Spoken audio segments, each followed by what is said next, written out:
Welcome to AMAN-WATER, where every drop counts. Today, we're diving into a topic that's often forgotten but super important. What happens to wastewater when there's no sewer system?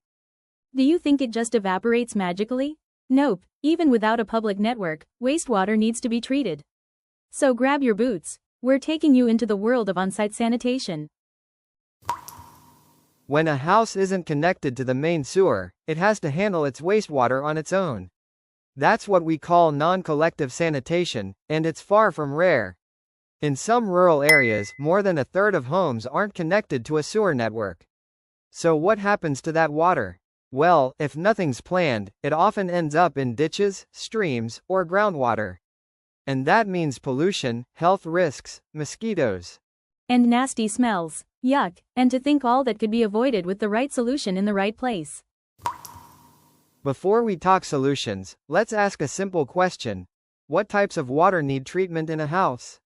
There are two main kinds: greywater, from showers, sinks, kitchens, washing machines.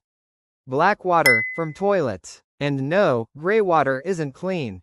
It often contains soap, grease, detergents, even micropollutants.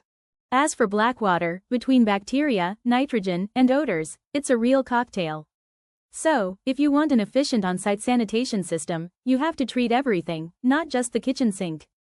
Some systems treat both types together, others separate them, using one line for greywater and another for blackwater.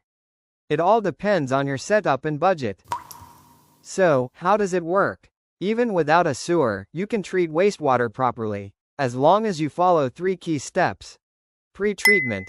This is where solids, grease, and heavy materials are retained. Biological treatment. Bacteria break down the pollution. Discharge or infiltration. The treated water seeps into the soil or is directed to an outlet. Wait, you mean the soil can filter water? If the soil is well chosen, ventilated, and not saturated, it acts as a natural filter. Microorganisms living in it finish the purification work. But don't rely entirely on the ground. Proper design, maintenance, and sometimes a technical system are essential. The soil can help, but it won't do everything for you. The all-water tank, or septic tank, is the most common system. It collects all the household water, gray and black, and lets it settle. Solids sink to the bottom, fats float to the top. Then, the pre-treated water flows into the soil through infiltration trenches or a drainage bed. It's the classic, I pre-treat, and the earth finishes the job.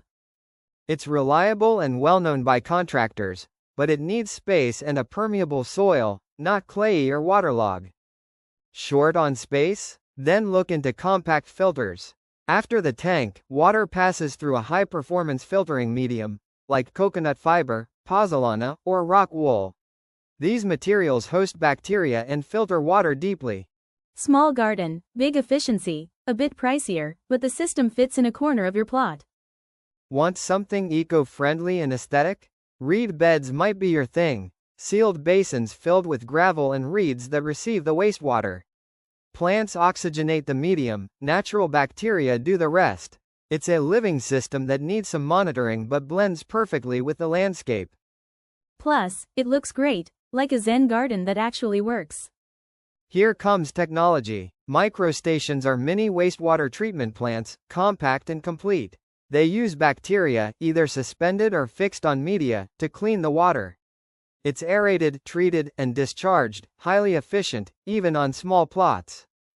But they need electricity and regular maintenance, so not ideal in isolated areas or if you want a 100% autonomous system. Now that we've seen the main options, there's an important question. How big should your system be?